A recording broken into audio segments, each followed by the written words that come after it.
All right, so can peeling paint cost you thousands? Spoiler alert, yes, it can. Today we're going to talk about how your property condition not only affects potential rentability, but also your saleability as well.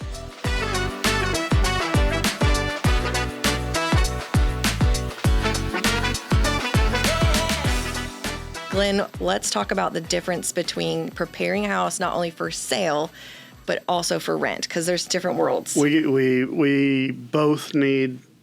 There's something that has to be done. Updates. There's a lot of stuff that usually has to happen. Yes. Now, to the extent of what do you want to do for a rental versus what do you want to do for selling the house, it makes a big difference. Let's start with the front of the house. So curb appeal front of the house. What are you looking for as a... We got a picture here showing, here's one of our houses we picked up last week. Mm-hmm. It's already got a tenant in the house, but they're obviously not taking care of the yard. We picked the house up with an HOA violation, so we're already starting behind the 8 ball there. And as you can see in the picture, there's weeds in the flower beds, the tree wells. It's not taken care of. The yard's not getting mowed. Mm-hmm. So you need to take care of your property. You need to edge it. You need to weed eat it. You need to mulch the flower beds. Yep. If you get I like black mulch. Some people like red mulch. I'm not a lover of red. But to me, the black mulch, when you mulch the flower bed, I mean, it makes it pop. It does. And it shows up in your pictures when you're listing. And the showings when people walk up, I go, this looks pretty cool. So because it implies you're starting with the positive. Someone's taking care of it, too. People don't want to live in anything that's been neglected. Right. On either side. Right. No dead weed or no dead trees. Yes, no bushes. dead bushes. You want to take care of all those. Mm-hmm. Now, talk about doors, because you have a different rule with doors than we do. Now, for us, we have a builder's code we got to meet. So all external doors, you need a locking deadbolt from both sides. You need a locking doorknob from both sides.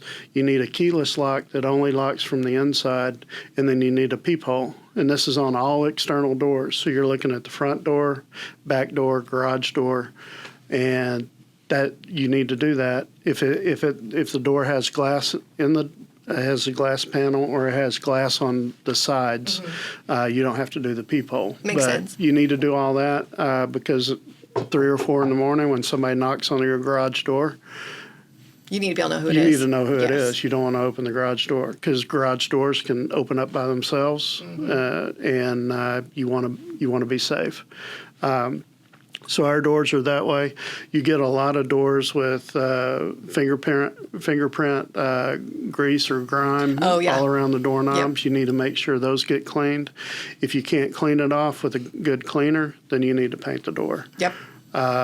People like the doors, especially the front door. That front door needs to pop so that when they walk into the house, they feel, okay, this is good. It's a first impression. Yes. It's 100% a first impression. And on the flip side, I think if we're going to sell your house and you had it listed for rent and you had all those extra locks and all those extra holes and all those extra keys, we want to turn it back into just a normal door with one deadbolt, one handle, and not all the extra stuff, because then people go, oh, this used to be a rental.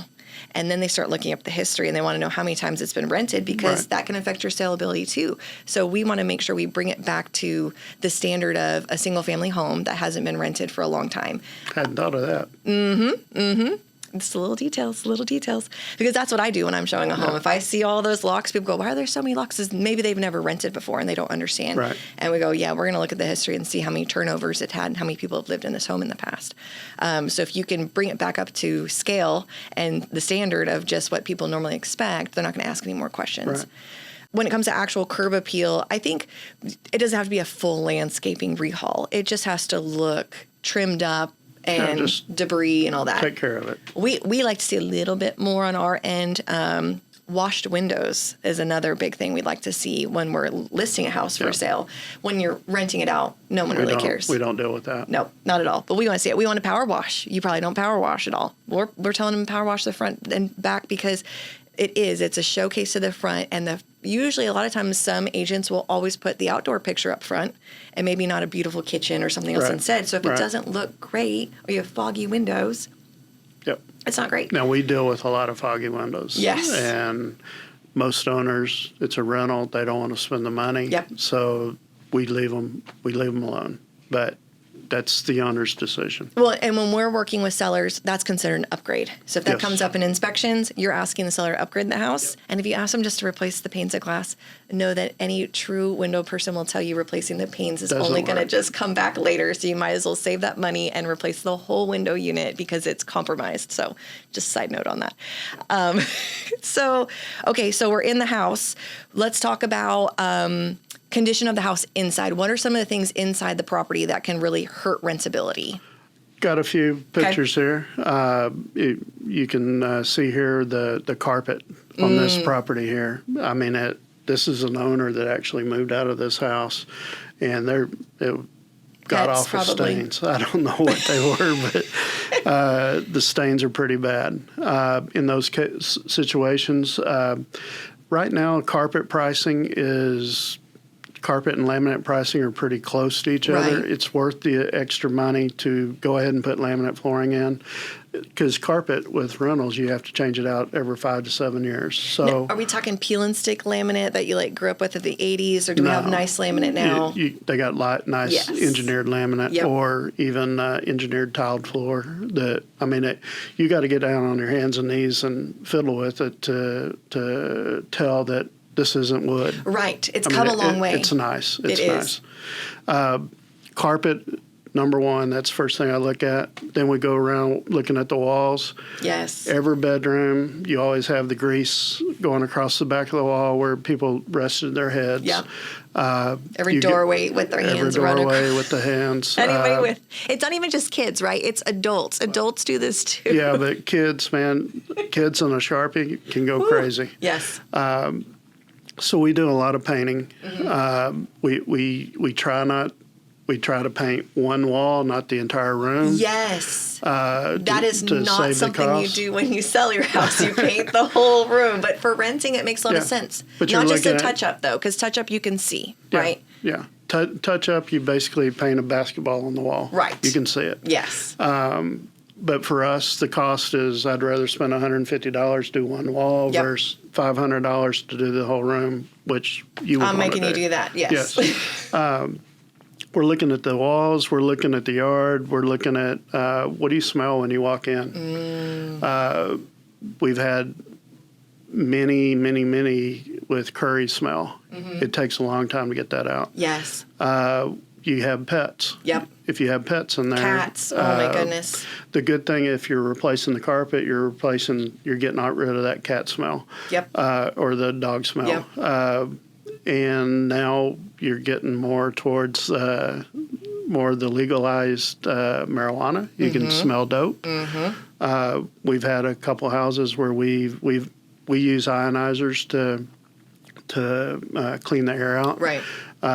Usually a house takes maybe a day or two or a few hours to clean the air out. Mm-hmm. And we've had some that it took a week. Yep. You just got to keep going back and turn the ionizer back on.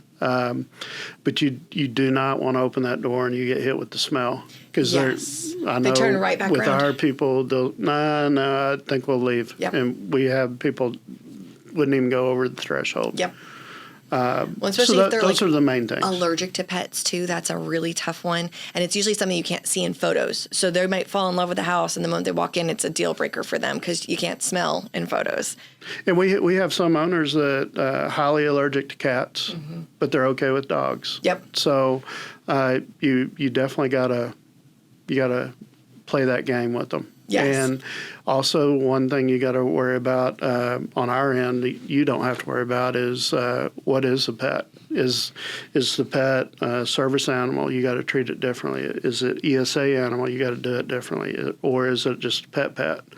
And That's a whole episode on its own. It's a nightmare for us. But Can you imagine a DIY landlord trying to do that too? Like that alone, because how easy is it to just go online and get a certificate? oh, you could get in legal issues over Yes. just pets alone because 100%. you can't charge Correct. for certain pets. And you can't deny them either if they have certain. If you deny them, you're discriminating against the tenants. Yes. So that is a whole nother episode.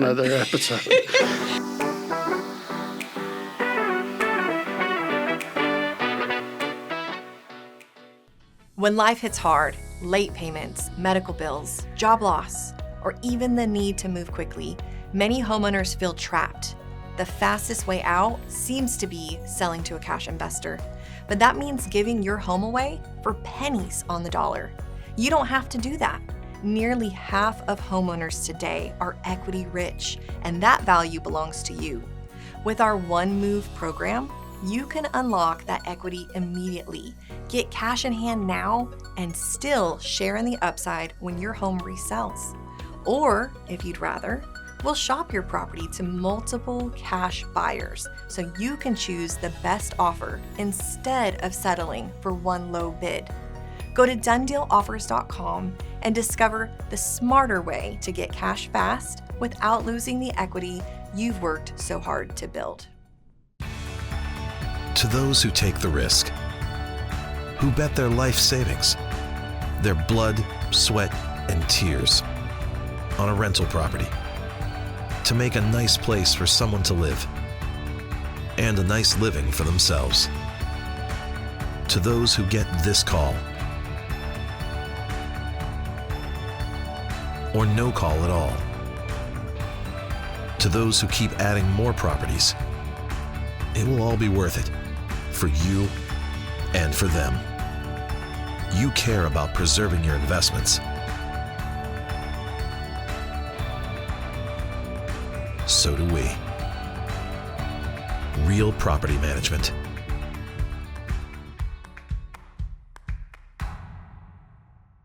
Tell me about appliances. Do they need to be updated? What does that look? I need stainless steel. We're trying to get more to the stainless steel, but we do have owners. It really depends on the owner. Right. We have some owners that still have the white 70s refrigerator. As long as it still kicks out ice, they're okay with it. Right. The dishwashers, microwaves, we're trying to replace them as we go, Right. but it's really a fight with the owner. Now, can you usually get more in rent if they do replace those items because of? No, but you get more showings. They'll see the property, and They're more intrigued. They're not buying it because they got a refrigerator there. Right. And you got more and more properties where refrigerators aren't included and washer and dryers aren't included. That a lot of people move in and they have their own stuff and they want to move their own stuff in. So then you got to worry about, well, now where am I going to store it? Right. So have you had people actually ask the landlord to remove their existing items? Okay. Oh, yeah. Interesting. And we tell them it's got to stay with the property and it's going to got to go in the garage. Because the owner doesn't want to pay the extra storage fee. One of the questions that came across my brain was a lot of people who are leasing properties right now aren't normally renters. They're usually homeowners that can't get into this current market, so they're having to lease. And so they're having expectations of a home that are higher than maybe someone who rents all the time. Would you say that's fair? When they move in, we do what we call a 5-day move-in form. Okay. So they go in, they inspect the house, they look at every crack, every cranny. They list it on the form, and we go through that. And if it's a safety issue, then we'll take care of it. But if it's cosmetic, then we're gonna have to talk with the owner about it. And there's a lot of people that Want the cosmetic. Home, they want all the cosmetic because this should be a brand new home. Yep. I'm moving in, it's new to me, so it ought to be brand new. But it doesn't matter that it's a 20-year-old house. And we got to remind them that this is a rental. It's not new. Yes. Now, on the flip side, Yeah, you would. on the flip side, we're making it look You're as wanting everything new new. as possible Yeah. without over improving the property. Like, we're not doing windows. Roofs are a great conversation to have because it's an insurability issue. And the catch-22 about a roof is you don't know if it's insurable or not until after you close. And so nobody wants to take the risk of maybe not being able to get the house insured because then you can't have your mortgage on there because they need it insurable. So there's a whole little rat race of just how to get around the roof issue. Also in Texas, many people may or may not know roofing is not a licensed trade in Texas, so there's really no standard to quality. That's right. So that gets to be really tough. So we have really good vendors we know, like, and trust who have been in business for a long time, that want to stay in business for a long time. They're not just doing a one-off roof to make a couple grand. And those are the people who have inspect our roofs to give us a really good idea of whether it should be replaced or not. We know where they live. Yes, we do. I know where all my vendors live. I can go drag them by the ear and fix it. So, but no, that's one of the things. We're always looking at roofs. You probably aren't necessarily looking at roofs. You just want to make sure it's not leaking or failing. Right. If we see water stains, then we know we got a problem. We'll Right. bring a roofer out. But if we don't, You're not messing it's with off it. the board. Yep. Now, one of the questions we get a lot is bathrooms. Okay. How so? I know on your end, you want to renew the bathroom if the owner is willing to do that. On At our least side, bring it we to the tell them, century. don't. It's not going to help you any. Right. It just needs to be functioning, not leaking. The shower head works. If you pull the what's that thing called that you pull The up? plunger? No. The where it makes it turn into a shower. Oh, okay. The thing that Yeah. inspector they call it out every The stinking valve. time. Yeah, whatever. The diverter. If that just gushes out water, then you probably got to fix that. But no, If you got water coming out of places it's not supposed to be, we need to fix it. because that could turn into a potential mold issue that the Yes. tenants aren't going to let you know about anyway. Yes. So, and that's an even bigger problem. Yes. So yes, I think that's definitely something to look at on the leasing side. For listing, yeah, we want to update. It's so easy to change out a faucet to make it look nicer. You don't always have to do the countertops, but sometimes countertops you can go. I've seen people go to like Floor and Decor and get just the leftover marble slab pieces that don't have the shell sink and replace that. You can have a handyman put it in for you. It can be a pretty low cost project that can bring you triple ROI because it's just not a pushback.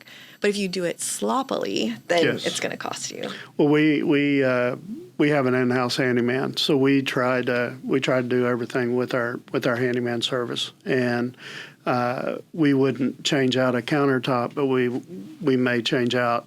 I mean, if you got a 70s looking faucet, Yeah. and with the turn nozzles and everything, then we're going to get those changed out. So a good rule of thumb for those that are kind of looking at it, tenants are going to look at function over finishes normally. But if you're trying to get more demand or more rent, you might want to also address some finishes. They want it clean and they want it safe. Like, that's a really big thing for them. If it's in poor condition, you're going to have higher vacancy, more turnover. And turnover is really not a good thing for landlords. Turnover for landlords, I tell them when we flip a tenant, it's usually about $2,000. Mm-hmm. You're going to do spot painting, carpet cleaning, cleaning the house. There's a lot of expenses to just flip the house or Right. flip the tenant to get a new one in. So it might be worth paying a little bit more up front so you can keep them longer because it's going to pay dividends longer. And then when we're looking at buyers, they shop emotionally. So they got to fall in love with the property. They want first impressions. They want curb appeal. They just want to walk in and feel good. And that's usually determined within the first 2 minutes of walking in a property. So that's the smell, that's the look, that's how the door opens, that's how the lock comes undone. You don't want a realtor fumbling with the lock, trying to unlock the lock for 30 minutes. on a deadbolt, Yes. your key doesn't work. It's bad. So they want a move-in ready house that they don't have to have future expenses. That's what we're looking at. So when we're looking at like major appliances or heating and cooling or water heater or roof, foundation, a buyer wants to make sure all those things are good because that's going to cost them money that insurance is not usually going to cover on a lot of those items. Whereas for a landlord, they just keep doing maintenance on them. They probably have a home warranty program potentially too, where they might call in home warranty. Yes. That's another episode too. I'm 50-50 on those. Depends on the warranty. It depends on the warranty company, but we have a tendency of fighting. We gotta submit a warranty issue probably 3 or 4 times before they finally, okay, let's get it done. Yeah. We've actually, for one property, it took us 2 years to get a microwave replaced, but it was a $6,000 microwave. Okay. It was a stove microwave combination, and it literally took 6 years or 3 years to get Just get it replaced. taken care of. Well, and one of the things that we both have in common is we have an entire vendor group of amazing vendors that we see every week. It's a group we've been building for the last 8 years called McKinney Downtown Networking Group, and we have amazing vendors on there that we'll probably be bringing on every once in a while just to kind of get their side of the story of what they have to deal with. But I know I can call our electrician and have him out there. We have them on Liquid speed fast. dial. Yeah, he's on speed dial. Exactly. So that's always really helpful on both sides for Yeah, both of absolutely. us. We need them for both. Well, I think that kind of wraps up this episode of what we're looking for condition and rentability and price. You just have to play to whatever tune makes sense for what situation you're in. So if you're going to rent it, you got to do a certain thing. And if you're going to buy, you got to do a certain thing. Just so remember, it's a rental. yes. Don't over improve it on both sides. We don't can't over over-improve. improve. You got to listen to the advice you get from Yes. the experts. Yes.